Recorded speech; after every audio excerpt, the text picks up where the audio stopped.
Cricket time ஃபேன்ஸுக்கு வணக்கம். காலங்காலமாக நடந்துட்டு இருக்கிற ஒரு ரைவல்ரி இந்தியா வர்சஸ் பாகிஸ்தான் ரொம்ப குரூசியலான ஒரு மேட்ச் அப்படின்னு சொல்லணும். ஸோ நாளைய தினம் அந்த போட்டி நடக்குது. போட்டியை பற்றி ஆல்ரெடி சில டீட்டெயில்ஸ் பார்த்துருக்கோம். சப்போஸ் மிஸ் பண்ணியிருந்தீங்க அப்படின்னா ஸ்க்ரீனில் தெரியுது இல்லையா, இந்த ஒரு தமிழ் தான் போய் செக் பண்ணி பாருங்க. இந்த வீடியோவில் ரொம்ப குரூசியல் ஃபேக்டராக யார் இருக்க போறா, ஸோ இந்த ட்ராக்ல எப்படி ஆடணும் அப்படிங்கிற கம்ப்ளீட் டீட்டெயிலாக இந்த வீடியோவில் பார்த்து தெரிஞ்சுக்கலாம். அதுக்கு முன்னாடி ஃபர்ஸ்ட் டைம் சேனலுக்கு வரீங்கன்னா மறக்காம சப்ஸ்கிரைப் பண்ணி சப்போர்ட் பண்ணுங்க. அப்போ அப்டேட் எல்லாமே எங்களை வந்து சேரும். சரி வாங்க வீடியோக்குள்ள போகலாம்.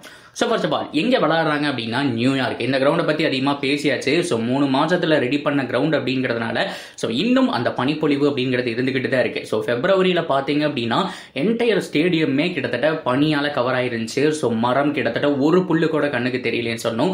ஸோ இப்போ 3 மாசத்துல ப்ரிப்பேர் பண்ணியிருந்தாலும் அந்த காத்துல இருக்கக்கூடிய பனினாலையும் ஸோ இந்த பிச்சருடைய அந்த தன்மைனாலையும் பார்த்தோம் அப்படின்னா பயங்கரமா ஸ்கிட் ஆகிட்டு இருக்குங்க. பால் எப்படி போகுது எங்க வருதுன்னே வந்துட்டு அதை புரிஞ்சுக்க முடியல. இது ஆடுறதுல ஒரு சின்ன ட்ரிக் மட்டும் இருக்கு. பால் வந்துட்டு பழசாகிற வரைக்கும் வெயிட் பண்ணும். அன்டில் ஒரு 4 இருந்து ஒரு 5 hours வரைக்கும் நீங்க வெயிட் பண்ணா போதும். ஸோ அதுக்கப்புறம் பழசாயிருச்சு அப்படிங்கிற பட்சத்தில் எல்லா பாலுமே மிடில் ஆஃப் த பேட்ல வாங்கலாம். எந்த விதமான மாற்றம் கிடையாது. ஆனால் அது வரைக்கும் இந்தியன் பேட்ஸ்மேன்ஸ் ஓப்பனிங் இறங்கினாங்க அப்படிங்கிற பட்சத்தில் அவுட் ஆகாம பாத்துக்கணும். ஸோ ரோஹித் சர்மா தாங்க சொன்னாரு. போன மேட்ச்ல பாத்தீங்க அப்படின்னா 30 பாலுக்கு 30 அப்படிங்கிற ஸ்டேஜ்ல தான் இருந்தாரு. திடீர்னு 36 பாலுக்கு 50 அடிச்சுட்டு போயிட்டே இருந்தாரு. ஸோ அந்த மாதிரி தான் கொஞ்சம் செட்டில் ஆகிற வரை கஷ்டமா இருக்கும். ஸோ அதுக்கப்புறம் தடாலடி தான், எந்த விதமான மாற்றமும் கிடையாது. ஸோ இதுதான் ஒரு சின்ன ஸ்ட்ராட்டஜி. ஸோ இதுல ரொம்ப குரூசியல் ஃபேக்டரா இருக்க போறது யாரு அப்படின்னா பாகிஸ்தானுடைய பவுலர்ஸ். பாகிஸ்தானுடைய பவுலர்ஸை பொறுத்த வரைக்கும் மிகப்பெரிய படையே இருக்கு. ஹாரிஸ் ராவ் இருக்காரு, ஷாஹின் அஃப்ரிடி இருக்காரு. ஸோ அதை தாண்டி இப்ப நசீம் கான் நல்ல ஒரு ஃபார்ம்ல இருக்காருன்னு சொன்னோம். அவருடைய சேம் பொசிஷன் பயங்கரங்க. அவருக்கு எதிராக யாருமே நிக்க முடியாது, அந்த மாதிரி போட்டுட்டு இருக்காரு. பாகிஸ்தான்லயே இப்ப அவரு தான் கொஞ்சம் பெஸ்ட் அப்படிங்கிற மாதிரி இருக்கு. அதை தாண்டி அமீரை பொறுத்த வரைக்கும் போன மேட்ச் கொஞ்சம் சொதப்பிட்டாரு. சூப்பர் ஓவர்ல தான் சொதப்பி இருக்காரு. ஆனா அதுக்கு முன்னாடி 4 ஓவர்ல வெறும் 25 ரன் தான் கொடுத்திருந்தாரு. மத்த எல்லாருமே எக்ஸ்பென்சிவ் அப்படிங்கும் போது அவர் மட்டும் கன்சோலா போட்டிருந்தாரு. 4 பேருமே நல்லா பண்ணிருக்காங்க. இந்த ட்ராக் ஓரளவுக்கு ப்ரெடிக்ட் பண்ணி வச்சிருக்காங்க. கண்டிப்பா ஃபாஸ்ட் பவுலர்ஸ் இந்தியாவோட அங்க கொஞ்சம் பெஸ்டா இருக்காங்கன்னு தான் சொல்லுவேன். இந்தியா பொறுத்த வரைக்கும் பும்ரா, ஹர்ஷ்தீப் சிங் அண்ட் சிராஜ் இருந்தாலுமே பும்ரா மட்டும் தான் ஒரு குரூசியல் ஃபேக்டர். அண்ட் ஹர்ஷ்தீப் சிங்கை பொறுத்த வரைக்கும் போன மேட்ச் இனிஷியல் நல்லா ஸ்டார்ட் பண்ணாரு, ஆனா கடைசியில் அடி வாங்கினாரு. அண்ட் ஹார்திக் பாண்டியா இந்த ட்ராக்ல ரொம்ப குரூசியல் ஃபேக்டரா இருப்பாரு. இருப்பினும் இந்தியாவுடைய பேட்டிங் எந்த அளவுக்கு பலமோ அந்த அளவுக்கு பாகிஸ்தானுடைய பவுலிங் பலமா இருக்கு. ஸோ பாகிஸ்தானுடைய பவுலர்ஸை கொஞ்சம் பார்த்து ஆடிட்டா ஸோ இந்த விதமான ப்ராப்ளம்ல இருந்து தப்பிச்சிடலாம். அண்ட் குரூசியலா அந்த 1 to 6 ஓவர் ரொம்ப முக்கியங்க. ஸோ எப்பவுமே ஐபிஎல் பொறுத்த வரைக்கும் பவர் பிளே அப்படின்னா 70 ரன் 75 ரன் அடிச்சாலே அந்த டீம் வின்னு யோசிக்கும் போது இந்த மாதிரி ட்ராக்ல 40 ரன் 30 ரன் அடிச்சாலும் பரவாயில்ல, விக்கெட் லாஸ் இல்லாம ஆகணும். ஏன்னா ஃபர்ஸ்ட் 6 ஓவர்ல தான் பார்த்தோம் அப்படின்னா நான் சொன்ன மாதிரி பாலுடைய சைன் போகும். சைன் போனதுக்கு அப்புறம் பார்த்தோம் அப்படின்னா பழசாயிரும். ஸோ அதுக்கப்புறம் நீங்க வந்துட்டு விக்கெட் கையில இருக்கும், பயங்கரமா அடிச்சு அடிக்கலாம். ஆனா அதுக்கு முன்னாடியே அவசரப்பட்டா மிகப்பெரிய அடி விழுகணுங்கிறதுல மாற்றமே கிடையாது.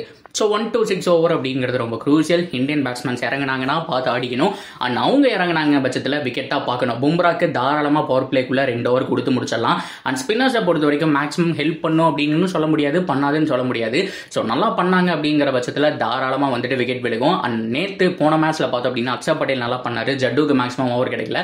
ஸோ அந்த மாதிரி அவரும் பண்ணாருன்னா இன்னும் சூப்பரா இருக்கும். அண்ட் ஹார்திக் பாண்டியா ஆல்ரெடி சொன்ன மாதிரி ரொம்ப குரூசியல் ஃபேக்டருங்க. ஆல்ரெடி சொன்ன மாதிரி மற்ற பவுலர்ஸ் எல்லாருமே இப்படி காயின் வச்ச மாதிரி பர்ஃபெக்டா ஒரே லைனில் எடுத்து இன்ஸ்விங் அவுட் ஸ்விங் இந்த மாதிரி போட்டிருப்பாங்க. ஆனா ஹார்திக் பாண்டியா டோட்டலா சர்ப்ரைஸ் பண்ணுவாரு. திடீர்னு ஒரு யாக்கர் வரும், திடீர்னு ஒரு பவுன்சர் வரும், தொடர்ந்து 2 பவுன்சர் ஒரு யாக்கர்ங்கிற மாதிரி அந்த வேரியேஷன் மாத்திக்கிட்டே இருப்பாரு. அதனாலதான் விக்கெட் டேக்கிங் பவுலராகவும் இருக்காரு. கொஞ்சம் எக்ஸ்பென்சிவா போனாலும் அந்த விக்கெட் அப்படிங்கிறது வருது.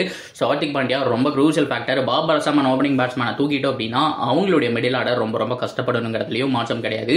ஸோ ஓவராலா பிட்ச் ட்ராக் இது எல்லாமே கண்டிஷன் எல்லாமே எந்த டீம் நல்லா யூஸ் பண்றாங்களோ அவங்க வின் பண்ணுவாங்கிறதுல மாற்றமே கிடையாது. நியூயார்க்கை பொறுத்த வரைக்கும் அதுதாங்க. ஸோ 2 விஷயம் தான். ஒன்னு பார்ட்னர்ஷிப் அதிகமா பார்க்கணும். 1 to 6 ஓவருக்குள்ள பார்த்தோம் அப்படின்னா விக்கெட் விழுகக்கூடாது.